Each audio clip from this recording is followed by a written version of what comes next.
York. Ebro in the morning on Hot 97. So I asked the question. Rosenberg thought I was, and Laura Stiles thought I was stupid, I guess, or naive to ask the question. Do you think LeBron James should have just been able to brush off the spray painting of the N-word on his fence? And you thought, what, Rosenberg, we wouldn't get anybody to call? Who on earth would think that he should just brush it off? Lewis from Long Island. Lewis. Yeah. I'm the one who thinks that he should have brushed that shit off. I'm the one in the earth, Rosenberg, because he should have brushed it off. He's LeBron James, right? He's, I guess, the greatest of all time or whatever people want to crown the guy.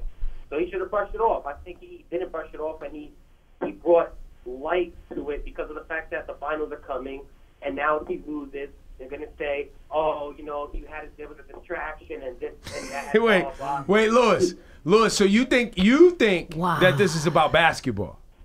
I don't think it looks. Yeah, I definitely think it's about basketball. It's about publicity and all that shit. I think he should have brushed it off, and that's it. He's a grown ass man. So you don't, Lewis, and your background is what? I'm Puerto Rican. Oh well, just for some of y'all, it's close to being white. Nah, ain't no close to being white. Some of y'all Puerto Ricans think you white. Aren't you half Jewish and half black anyway? So yeah, but half white? But I am. So are you. But some of y'all don't understand. I don't know why you're so upset. I don't know why you're so upset. Clearly you don't Clearly you're one of those Puerto Ricans who probably use the N-word and probably run around here calling black people the N-word, which is why you think it's easy to brush off because you don't understand the background of it. That's why you're getting so upset right now. Background, so you want to bring out 400 years of what? Yes. Yes. That history is the word, bro. All right, let me ask you a question. All right, being that you want to get into history, what about Puerto Ricans? What about Hispanics? We were actually slaves as well. We passed through the slave ship. Yeah, but many Puerto Ricans chose to come to the mainland. Some. But you're not that. But you can't talk about you can't talk about many Puerto Ricans. So then why would you brush off the use of the N-word then if slavery you should be just as upset. And by the way, no Caribbean island had Jim Crow like that, bro. Y'all don't know what that is. Y'all don't know what that is. Many of y'all just came here in the 50s. Ebro, but how do you know my ancestors weren't part of the slave ship when it actually They were. They actually were. All the more reason you should be more sensitive. But all the more reason you calling up here acting like it's just about basketball, right? No. It's surprising. No. See, I'm not saying it's all about basketball. What I'm saying is it has to be a big deal about basketball. That's what I'm saying because of the finals. I'm saying he should have brushed it off and dealt with it afterwards. If you would have dealt with it afterwards and said, hey, listen, this is what actually happened throughout the finals. I have proof of this, blah. I didn't want to bring limelight to it because of the basketball. I didn't want people to think it was a publicity stunt or whatever the case was. I doubt that anybody thinks it's a publicity stunt. Listen, I appreciate clearly a hate crime. I appreciate your call, bro, but I don't think anyone thinks that. I don't think he doesn't have any need to do that. He should handle it how he wants to handle it, bro. There's no and you were being insensitive to the word, and then you want to go back and talk about your whole family's history. But if you understood the history of the word, you understand why, particularly to have it written on your home. That harkens back to so much stuff. You know what I'm saying? That harkens back to lynchings and the Klan outside your house. Like when it's written on your home, it's a big deal. Right. So you're all right. I'm 34 years old. You're acting like nothing has ever happened to me that was actually racist and stereotypes and all that. And nobody said that. Nobody even said that. Nobody said what that. I'm saying is I can put myself in his shoes, but at the same time I can remove myself from his shoes because of the fact that to me there's bigger things than that. If you give that word power, then that's a problem. That's on you. You're giving it power. And then what the problem is that a lot of African Americans like to bring back that word and say, oh, slavery, oh, repression, oh, this and that. I mean, get over it. Just like people need to get over it. But that's how I know you one of those Puerto Ricans. You one of those Puerto Ricans that think you white. You one of those Puerto Ricans that think you're Italian. I don't think I'm Italian. You one of those. You one of those. When you say get over it, you one of those. You can't come with get over it. Yeah, I can't. I'd love to see what he actually looks like, because that's the other thing too, right? Hello? Some black people can't get over it because the way they look is not easy to blend in. Right. So some Puerto Ricans, some Caribbean folks, some people some mixed folks just blend right in. Some don't. And you're reminded all the time of how you're different. And LeBron James, who made a lot of money and picked wherever he wanted to live and chose a neighborhood, now lives with the reality that the neighborhood he chose, someone in that neighborhood or someone who knows where he lives wanted to come vandalize his home and remind him that he doesn't fit in. Hello? This is Max, another person in Long Island. Yo, Long Island, y'all got it popping.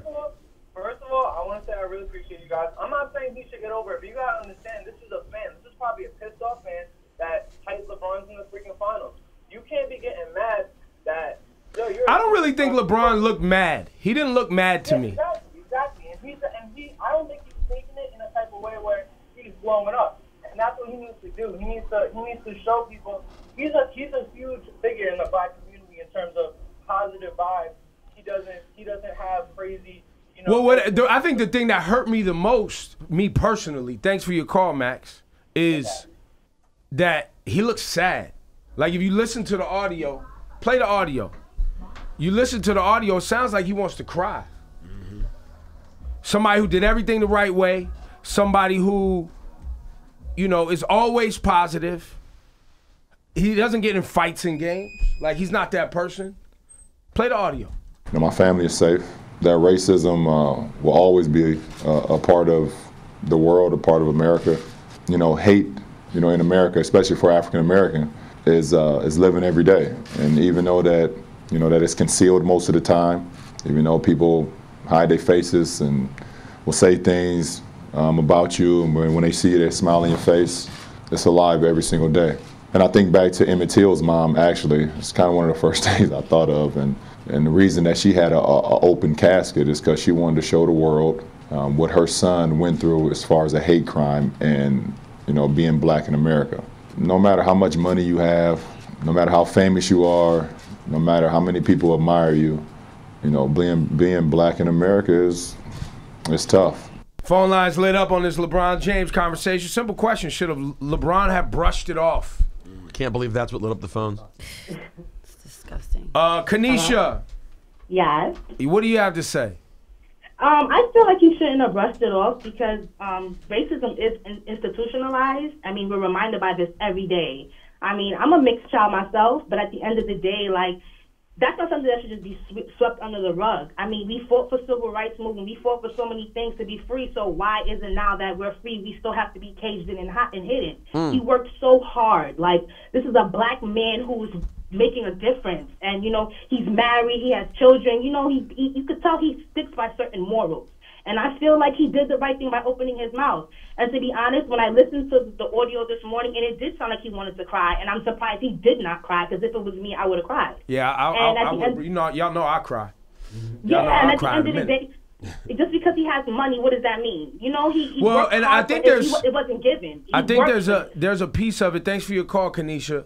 There's a piece of it too that I in watching him at the press conference, people, at media ask him all types of questions, and this is one of the questions that helps those of us that are not LeBron James, that have dealt with racism in a real way, right? It helps remind us that, and I don't know if this is good or bad, but no matter how much money you have, we're all the same. Yeah. We all, black, brown, Muslim, LGBT, Jewish, whatever, all have to experience and deal with, no matter where you are economically, deal with the real part of our country, which is rooted in racist, hateful behavior. No, that's completely true. That's why I'm so disgusted by the Puerto Rican guy who called here and tried to say, get over it.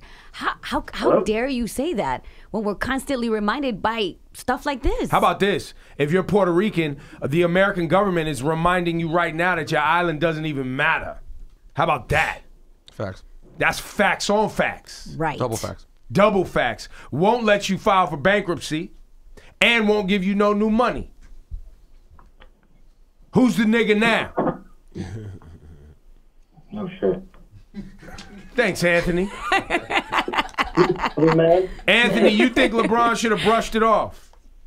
I mean, there's two ways I look at it. I mean, something like that, nobody's going to brush it off. I mean, I'm not a black man in America. You were saying before, this guy called up, he's Puerto Rican. I'm Sicilian. I'm Italian. I don't act Puerto Rican. I don't act black. I act Sicilian. Right. You know what I mean? I act who I am. But I mean, I've had racial stuff said to me. But if I'm LeBron James, there's two ways I look at it. One, your family's there and everything. You can't brush it off because of your family being there, and because of someone taking a racial stab at you. That it's so ignorant nowadays. However, in my other hand, I would have to say, for me, if I'm LeBron, I might brush it off for now until after the finals, because I have to stay focused for the other 20 guys that are on my team that are depending on me. So yeah, I see your point. I don't understand that. I think the piece of it is LeBron was asked a specific question about how he felt in a press conference. I don't think he held a press conference to talk specifically about it. Thank you. They had just went back to practice and they were doing a normal media moment. It was media day. It was media day before the finals, and he was just like in the moment. Right. So it wasn't like he took a stand to make this thing. It was just a moment. He wasn't emotional in a demonstrative way or angry about it. He was clearly hurt about it. Emotional because that happened to him. I mean, anybody should be emotional to them if that means anything to them. I mean, at the end of the day, like I was saying, he has to also keep his composure because of his kids. He doesn't want to. I mean, if that happened to me, I have a 6-year-old daughter, and I try to teach her every day that everyone's equal. It doesn't matter who you are. It's all about respect. But when it comes down to that for him, he has to keep his composure because of his kids, because he doesn't want to show his kids you need to get angry over that. Now, Anthony, somebody spray paints Guinea WAP on your fence. Yeah. I mean, in your neighborhood, what you gonna do? Honestly, I would be mad. I mean, that's just me as a man being mad. However, I'd have to explain to my daughter that there are some people that are like that. And Daddy's not like that. I'm not like that. But there are some people that are like that, and those are the people you need to distance yourself from. Thanks, Anthony. Thank you, Anthony. At the end of the day, helps. You know what I mean? And now, Anthony, you find out it was your next door neighbor. Oh, I mean, we might be fighting. If he's got my lawnmower, we're going to be fighting. Thanks, Anthony. But at the end of the day, man, we all know this is not a cool thing, and he handled it extremely professionally, but I'm very curious to see what's going to happen after this. Is this the last time this happens to his house, or does it happen in Game 7? I think they move. I mean, 100% he should sell that house and get the hell out of town, man. Thank you. He shouldn't stay that. I would move. You can't leave town. No, it's L.A. But it's L.A. But it doesn't matter. But that's where Spring Hill is. That's where his company is. He's not running out of L.A. Right. Hey, he's not letting some LeBron's bigot run future him out. plans are to run an entertainment company, and he wants to have the biggest entertainment company in the world. He ain't leaving L.A. So you can't let people run you out of town.